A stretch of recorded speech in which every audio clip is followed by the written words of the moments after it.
वो इस press conference को ओपन करें। मैं आदरणीय प्रियंका गांधी जी का और मंच पे बैठे हमारे सभी वरिष्ठ कांग्रेस के नेताओं का भी बहुत बहुत अभिनंदन करती हूँ। धन्यवाद। बहुत बहुत धन्यवाद। मंच पर बैठी अखिल भारतीय राष्ट्रीय कांग्रेस की राष्ट्रीय महासचिव प्रियंका गांधी जी और सभी वरिष्ठ नेतागण और पत्रकार साथियों, आप सबका बहुत बहुत स्वागत है। आप सबको नमस्कार। और मैं ये दावे के साथ कह सकती हूँ कि आज का दिन देश की राजनीति में एक नया अध्याय, एक नई क्रांति लाएगा। मैं ये भी दावे के साथ कह सकती हूँ कि सक्रिय राजनीति में आने से पहले और उसमें आने के बाद जिस कर्तव्य बोधता का और जिन मूल्यों को लेकर प्रियंका जी चली हैं, उसमें साहस का, दृढ़ निश्चय का और करुणा का समावेश है। मैं सिर्फ इसलिए नहीं कह रही हूं क्योंकि ये मेरी नेता है, लेकिन जब ये सड़कों पर उतर के अन्याय के खिलाफ लड़ती हैं तो इनकी साहस और दृढ़ निश्चय दिखता है। जब ये हाथरस में एक मजबूर मां को गले लगाती हैं और लखीमपुर में किसानों के आंसू पोंछती हैं तो इनकी करुणा, इनकी सहृदयता दिखती है। मुझे ऐसा लगता है कि उत्तर प्रदेश की राजनीति, उत्तर प्रदेश जो देश का सबसे बहुल क्षेत्र है, एक बड़े निर्णायक मोड़ पे खड़ा है। और आज जिस बात को करने के लिए प्रियंका जी आपके बीच में आई हैं, वो जरूर ऐतिहासिक है। मैं ये जरूर कहना चाहती हूं कि जिस आगामी चुनाव के लिए कांग्रेस पार्टी ने इस बार घोषणाओं के बजाय प्रतिज्ञा का प्रण किया है, और इस क्रम में आज जो सबसे बड़ी और सबसे पहली प्रतिज्ञा है, उसके बारे में आपको संबोधित करने के लिए देश की राजनीति की तरफ एक नई क्रांति का पहला कदम उठाने के लिए मैं प्रियंका गांधी जी को आमंत्रित करती हूँ। नमस्कार। आपको थोड़ा इंतजार कराया, उसके लिए माफी चाहती हूँ।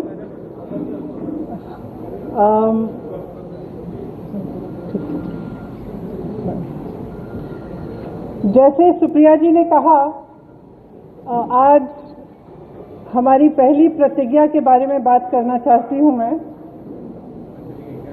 हमने तय किया है कि आने वाले विधानसभा चुनाव में उत्तर प्रदेश में कांग्रेस पार्टी 40% टिकट महिलाओं को देगी।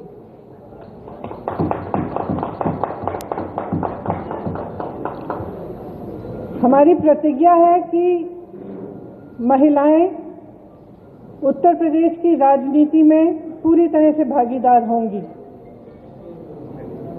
ये फैसला हमने किस लिए किया?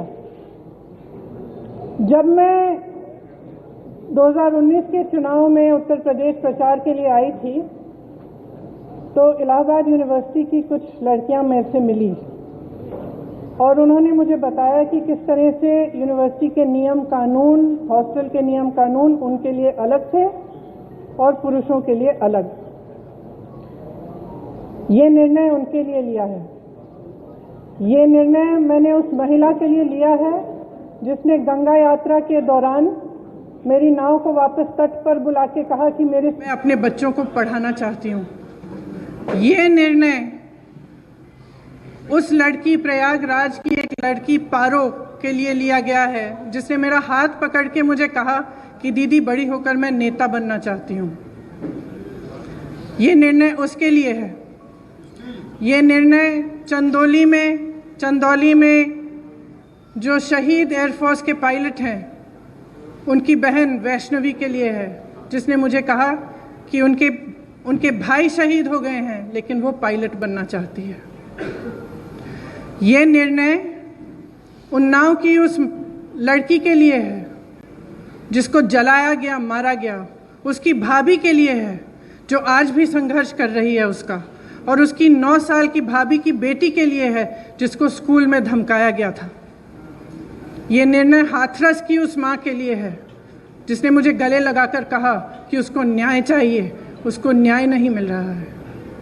ये निर्णय रमेश कश्यप की बेटी के लिए है, उसका नाम भी वैष्णवी है, जो बड़ी होकर डॉक्टर बनना चाहती है। लखीमपुर में एक लड़की मेरे से मिली, मैंने उससे पूछा क्या बनना चाहती हो बड़ी होकर? उसने कहा प्रधानमंत्री बनना चाहती हूँ। उसके लिए है ये निर्णय। ये निर्णय लखनऊ की एक बस्ती में लक्ष्मी वाल्मीकि के लिए है, जो ITI पढ़ी है, BA की है, उसने कंप्यूटर कोर्स किया है, आज तक उसे नौकरी नहीं मिली है। ये निर्णय उसके लिए है। ये निर्णय सोनभद्र में उस महिला के लिए है जिसका नाम किस्मत है, जिसने अपने लोगों के लिए आवाज़ उठाई, संघर्ष किया और न्याय मांगा। ये निर्णय उत्तर प्रदेश की हर एक महिला के लिए है जो बदलाव चाहती है, जो न्याय चाहती है, जो एकता चाहती है, जो चाहती है कि आगे बढ़े उसका प्रदेश।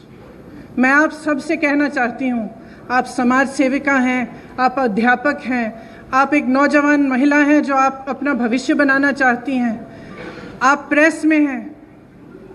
अगर आप बदलाव चाहती हैं तो इंतज़ार मत करिए।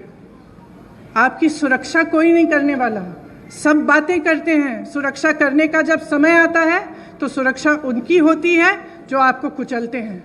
आज सत्ता का नाम ये है कि आप खुलेआम पूरे पब्लिक के सामने लोगों को कुचल सकते हैं। ये सत्ता बन गई है, ये गलत है। घृणा का बोलबाला है, नफरत का बोलबाला है, गलत है। इसको महिलाएं बदल सकती हैं। महिलाएं इसलिए बदल सकती हैं क्योंकि करुणा भाव, सेवा भाव और दृढ़ता, शक्ति सबसे ज़्यादा महिलाओं में है। मैं आपसे कहना चाहती हूँ, राजनीति में आओ, मुझसे कंधा से कंधा मिलाओ। मैं जानती हूँ कि आपके संघर्ष क्या हैं। मेरी प्रेस की सहेलियाँ यहाँ हैं, मैं जानती हूँ, मैं आपको देखती हूँ सुबह से शाम तक आप कैसे दौड़ती हैं, किन परिस्थितियों में। जब सीतापुर में बीच रात में अंधेरा था, मुझे घेर लिया पुलिसकर्मी ने, महिला पुलिसकर्मी थी, मुझे घेरा, मुझसे लड़ी, मैं भी भिड़ गई उनसे। उसके बाद मुझे उन्होंने जीप में बिठाया और अंधेरी रात में सिर्फ मैं, वो दोनों और 2 कांस्टेबल मुझे सीतापुर के PSC कंपाउंड में ले गए। एक का नाम मधु था, एक का नाम पूजा। ये निर्णय उनके लिए भी है क्योंकि मैं समझी कि 4 बजे सुबह तक ड्यूटी पे थी। उनकी एक अफसर जिनकी पोस्टिंग सीतापुर में थी लेकिन जिनकी बूढ़ी माँ अकेली नोएडा में रहती है। कितना संघर्ष करना होता है महिलाओं को। कौन करेगा ये संघर्ष आपके साथ अगर आप एकजुट नहीं होंगी? अगर देश को जातिवाद और धर्म की राजनीति में से निकालकर विकास की राजनीति की ओर ले जाना है, अगर देश को समता की राजनीति की ओर ले जाना है, भागीदारी की राजनीति की ओर ले जाना है, तो महिलाओं को आगे बढ़ना पड़ेगा। आपको खुद ये काम करना पड़ेगा। आगे बढ़िए। मैं आग्रह करती हूँ आपसे, हमने आवेदन पत्र मांगे हुए हैं हर विधानसभा के लिए। ये अगले महीने की 15 तारीख तक खुला रहेगा। ख़ास तौर से मेरी बहनों के लिए, जो लड़ना चाहता है आओ मेरे पास आओ, आपको मौका मिलेगा। हम इस देश की राजनीति, इस प्रदेश की राजनीति बदलेंगे। धन्यवाद।